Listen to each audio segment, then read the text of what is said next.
Good morning বন্ধুরা, কেমন আছো? আশা করি তোমরা সবাই ভালো আছো। তো সকালবেলা এক জায়গায় খবর পেলাম যে পানি ফল তুলছে।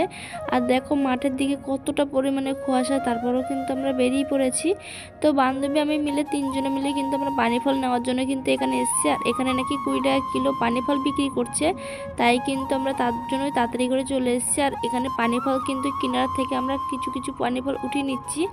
আর একটা গাছ থেকে কিন্তু অনেকগুলো 4-5টা করে পানি ফল হয়েছে, আর খেতে কিন্তু খুব মিষ্টি, আমি খেয়েও দেখেছি বন্ধুরা। তো এখানে দেখো এরা ঠান্ডার মধ্যে কিন্তু পানি ফল তুলছে। আর এখন এত পরিমাণে ঠান্ডা, বাইরের দিকে অনেকটা পরিমাণে কুয়াশা, আর মাঠে দিয়ে এসছি আমরা, পুরো অবস্থা পুরো খারাপ হয়ে গেছে আমাদের। তারপরে কিন্তু আমরা এসছি, আর এদের দেখো কতটা পরিমাণে কষ্ট। তবে এরা কিন্তু পানি ফল বিক্রি করছে, তাই কিন্তু আমরা এসছি। আর এসে পানি ফল নিয়েছি, 1 থেকে 1.5 কিলোর উপরে পানি ফল দিয়েছে, কিন্তু আমাদের থেকে কোনো পয়সা নেয়নি। এটুকুই আমাদের থেকে খুব খারাপ লাগলো যে এত দূর কষ্ট করে গেলাম, পরবর্তীকালে